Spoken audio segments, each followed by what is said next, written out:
barış, özgürlük, adalet ve eşitlik içermiyorsa Lamede konferansta piştevaniya partiyen çep in Avrupa'yı ya bigele Kürt, jaliye partiyen siyasiyin Bakure Kürdistan'e ve hateli darxistin. Parlamenterin partiyen çep ya Danimarka, Almanya, Katalonya, Yunanistan'u parlamenterin HDP 5 tarih konferansı bun. ve cenazelerinin tanınmayacak hale getirilmesi emrini verenler Davutoğlu ve Di konferansı de her seroki HDP Selahattin Demirtaş axaf dugot, Serokomari Türkiye Recep Tayyip Erdoğan piştevaniya Daiş'e dike ku li Suriye komendin yeni ber Daiş'e şerdikin zayıf bikevin. hukuk tanıyan bir anlayış yok. Yedi jirrihe xwe ji devleta Türkiye qutb.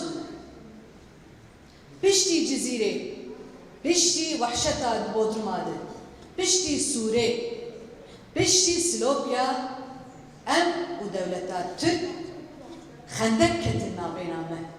Bila dünya te beyazan be. Êdî ji niha wirde gavên girîng nên avêtin ev xendek her gi biçe ew ê vebe.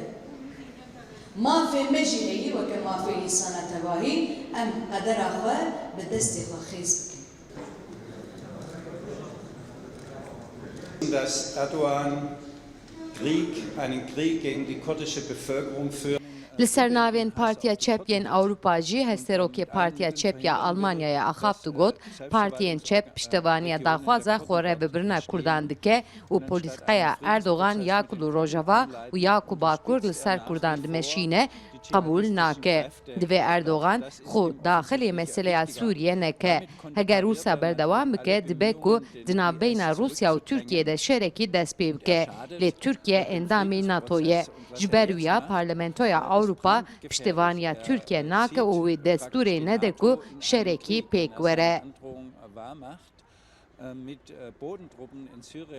Sadece sizin evlatlarınız değil.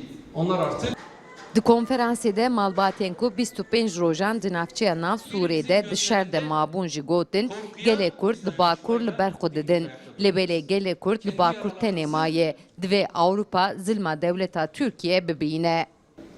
وكيل ماشي اجداش باش برا طبعا صافي ما لهيش مسيحتي روكي برا بيروني راني اتشارك اتشارك بخلي ما بقدر كيلي كسب لا بلد يوم لا شارد اليوم لا مجسم لا يجيم بخلي ما قالوا بخلي ما قزاله هكا شو تشارك سيري وكتي دار امكز الفايك صار خديناك مجسم خديناك يعني في راس بجو etmeden asla ama asla. Piştî axaftinan konferans bi guftgokan berdewam kir. Sevda Kaplan, NRT, Amet.